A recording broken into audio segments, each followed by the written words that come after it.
واضحه. المغرب رغم ان هي ما قدمتش افضل حاجه، لكن وجود عنصر الارض والجمهور مساعدها.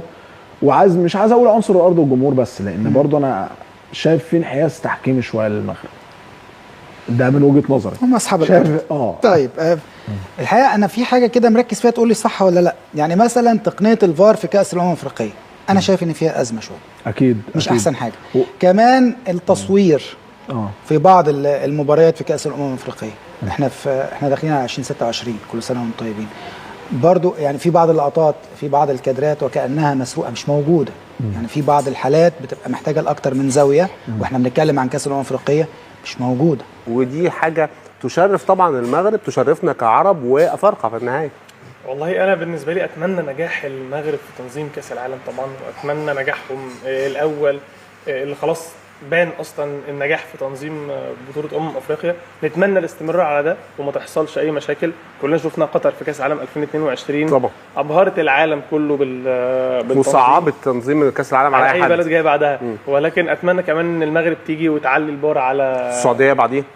والله يعني يا رب، حاجه سعيده جدا او شعور عظيم جدا انه بلادنا العربيه تبقى كلها بتستضيف احداث عالميه. ان شاء الله باذن الله ياتي الدور قريبا على مصر باذن الله، وننظم بطوله بهذا الحجم في وقت من الاوقات.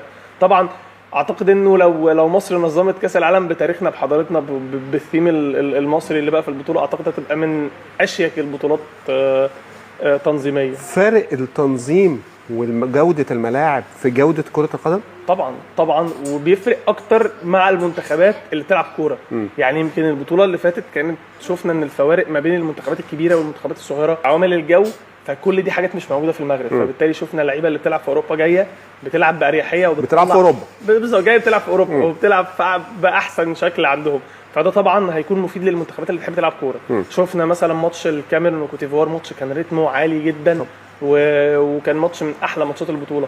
المغرب رغم البدايه المهزوزه في الاول، ولكن ده بيبقى نتيجه الضغط على صاحب الارض، وان هم الفريق المرشح الاول للبطوله، وان انت المصنف ال11 عالميا، فانت عليك ضغط كبير جدا. يمكن الماتش اللي فات تحرروا من الضغوطات دي بالظبط. مصر ومع اختلاف الخصم برضه، يعني عشان ما نبقاش بنقول يعني لعبت مالي اتقل كتير من ان انت تلعب زامبيا، فالموضوع مختلف شويه. اكيد، بس المغرب مثلا البطوله اللي فاتت واللي قبلها الاداء ما بيبقاش مقنع قوي. المغرب عاده في بطولات افريقيا بتبقى مختلفه خالص عن كاس العالم. يعني في البطوله بتاعت افريقيا منتخبات المغرب والجزائر وتونس ما بيأدوش دايما بافضل شكل. المغرب بقى لها 50 سنه ما كسبتش البطوله، وما كسبتهاش غير مره واحده. هو لقب واحد يعني لقب واحد. فهو ده دلوقتي اللي احنا بنتكلم فيه، ان منتخب المغرب المرشح الاول للقب. بعد امبارح ولا قبل امبارح؟ قبل امبارح وبعد امبارح. الماتشين الاولانيين، الماتش اللي فات التعادل، الجماهير زامت على اللاعبين في الاخر، لدرجه ان اشرف حكيمي خرج في المؤتمر الصحفي كان زعلان وقال لم ننتظر من الجماهير المغربيه انها تتعامل معانا بهذا، وعلشان كده كان في احتفاء بيه امبارح. رد الفعل بيكون على قد التوقعات. التوقعات من منتخب المغرب كبيره جدا من قبل بدايه البطوله. وليد الركراكي عليه ضغط شخصي ان هو تقريبا المدرب الوحيد في منتخبات المغرب اللي موجود دلوقتي اللي ما خدش بطوله. يعني تحت 20 سنه خدوا كاس عالم، مش عارف في المنتخب الاولمبي والعرب خد ميداليه، فهم خدوا كل البطولات. ففضل المنتخب الاول اللي هو دورة التاج، وفاضل له البطوله اللي هو المرشح الاول ليها. فاعتقد ان الركراكي عارف ان هو لو ما قدرش يفوز بكاس الامم ممكن ما يبقاش هو مدرب المنتخب في كاس العالم اصلا. فعشان كده الضغط كان عليه كبير. ابتدوا يتحرروا من الضغوطات، ومع دخولنا في البطوله انا اتوقع ان المغرب هتعلى كمان، وانه الماتش الثالث ده هيكون انطلاقه حقيقيه للمنتخب المغربي. طبعا هم من اصعب الخصوم ومن اصعب المنتخبات. يعني اتمنى ان احنا ما نقعش في سكتهم غير في النهائي. الفرق اللي تاهلت كاس العالم حسيت بده ولا انا بس اللي حسيت بده؟ انا حسيت بده، وخصوصا في مساله الفار في مباريات المغرب تحديدا. شفنا يعني حالات تحكيميه كتير لا محتاجه تتراجع، يبقى في مراجعه اكتر من كده. في حالات تحكيميه كتير خصوصا في مباريات المغرب، يعني مباراه المغرب ومالي كان في حاله ركله الجزاء. التصوير والفار دول لجنه منظمه اعتقد كده، يعني اللجان المنظمه الاتحاد الافريقي مش المغرب. يعني في الاتحاد الافريقي بالظبط. في مباراه الافتتاح جزر القمر كان في ضربه جزاء لمنتخب المغرب في الدقيقه الاولى اللي اهدرها سفيان رحيمي. ركله الجزاء كان فيها شكوك كتير.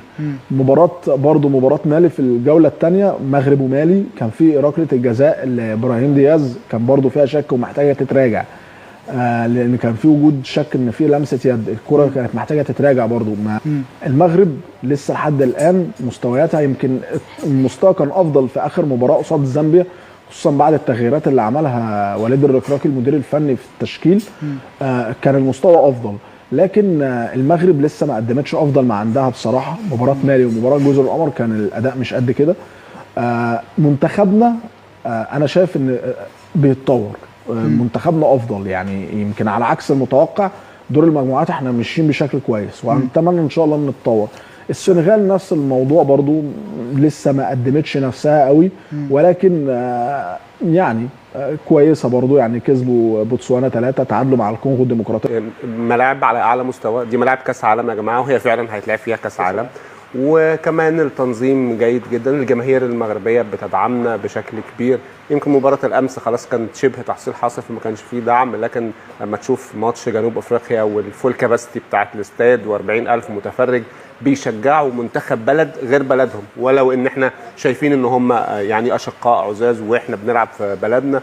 شايف البطوله بشكل عام ازاي عشان نبتدي نتكلم في التفاصيل اللي لها علاقه بدور ال16 بقوه الفرق بمنتخبنا بشكل عام؟ لا، انا دايما الواحد بيبقى سعيد بالبطولات اللي بتتلعب في عالمنا العربي، سواء على المستوى الافريقي، البطولات اللي بتتلعب في شمال افريقيا. طبعا شفنا اخر بطوله اتلعبت كانت مصر 2019، برضو كنا بنحظى بنفس الاشاده ان احنا عملنا تنظيم كويس، والملاعب كانت وقتها على اعلى مستوى، والتنظيم كان رائع.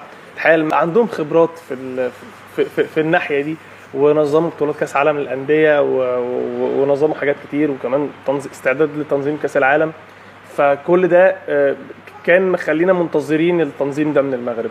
مفيش اي مشاكل. خلينا في التنظيم، هروح لفاصل بس وارجع لك عشان نتكلم في تفاصيل مهمه ونكمل حوارنا بشكل مباشر عن علاقه تنظيم المغرب لكاس الامم الافريقيه بكاس العالم.